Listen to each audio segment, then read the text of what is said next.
നിങ്ങളുടെ favourite shows ഇനി ഒരിക്കലും മിസ്സാവില്ല. ഇപ്പോൾ C5 കാണും നിങ്ങളുടെ ഫേവറേറ്റ് ഷോസ് തികച്ചും സൗജന്യമായി.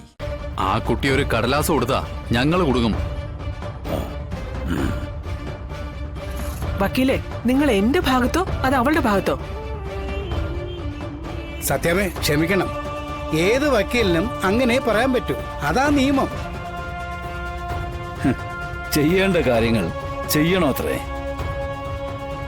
കുറച്ചു മുമ്പേ ഞാൻ നിന്നോട് പറഞ്ഞു, ആദ്യം മര്യാദയ്ക്കൊരു വീട്ടമ്മയാവാൻ, അത് കഴിഞ്ഞിട്ട് ലോകകാര്യങ്ങൾ ഇടപെടാമെന്ന്.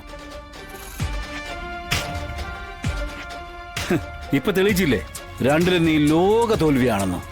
രാഘവേട്ട, ഒന്ന് മിണ്ടാതിരിക്കുന്നുണ്ടോ? ഉത്തരം മുട്ടുമ്പോഴേ കൊഞ്ഞനം കുത്തിയാ മതിയല്ലോ.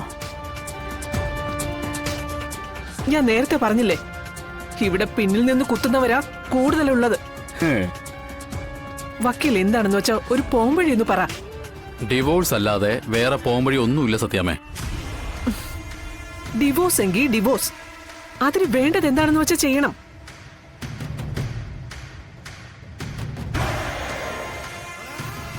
അല്ല, നമ്മുടെ ഭാഗത്തുനിന്ന് നോട്ടീസ് അയച്ചാ പോരെ? എടാ വിഷ്ണു, നിനക്ക് ഡിവോഴ്സ് പെറ്റീഷനിൽ ഒപ്പിടാലോ. എന്റെ അമ്മ എന്നെ അകത്താക്കാൻ നോക്കണോ? എന്റെ അമ്മ, ഞാൻ ഈ നിൽക്കുന്ന കാർത്തിക വിവാഹം കഴിച്ച കാര്യം ശാലിനിക്ക് അറിയാം. അതിന് പിന്നാലെ ഡിവോഴ്സ് നോട്ടീസ് അയക്കാന്ന് പറഞ്ഞ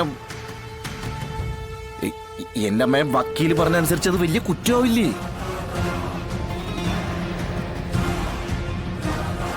അത് മാത്രമല്ല, അയാളുടെ ഇപ്പോഴത്തെ പോസ്റ്റ് വെച്ചിട്ട് ഒരു ഫോൺ കോൾ മതി എന്നെ പിടിച്ച് ലോക്കപ്പിലാക്കാൻ.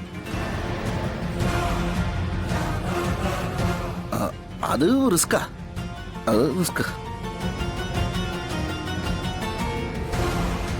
ശരിയാ, അവൾ അതും അതിലപ്പുറവും ചെയ്യും. അമ്മ, നമുക്ക് ഞാൻ മനസ്സിലാക്കി കൊടുത്തോളൂ. നമുക്കേ സാവകാശം ചെയ്യാം, അത് നല്ലത്. എടാ, നീ കല്യാണം കഴിച്ച ഒരു പെണ്ണിനെയും കൊണ്ടുവന്നു. ഇനി സാവകാശ ആലോചന ഒന്നും ഇല്ല വിഷ്ണു.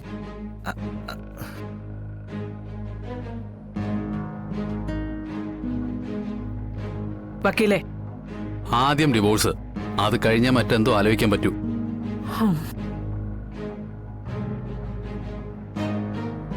അതെനിക്ക് വിട്ടേക്ക്. വക്കീല് പേപ്പേഴ്സ് ഒക്കെ കൊണ്ടുവന്നിട്ടില്ലേ? ഉണ്ട്.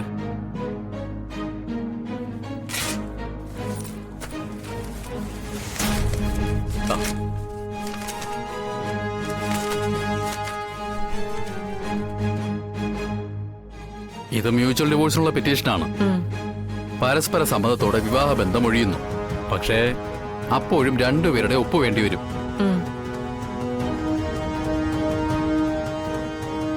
വിഷ്ണുവിന്റെ വിവാഹം കഴിഞ്ഞ കാര്യം പെൺകുട്ടിക്ക് അറിയാവുന്ന സ്ഥിതിക്ക് അതെനിക്ക് വിട്ടേക്കാൻ പറഞ്ഞില്ലേ? ഉപദേശത്തിന് നന്ദി. എന്നാ ശരി, ഞാൻ ഇറങ്ങുവാ. പിള്ളേ. ശരി സർ.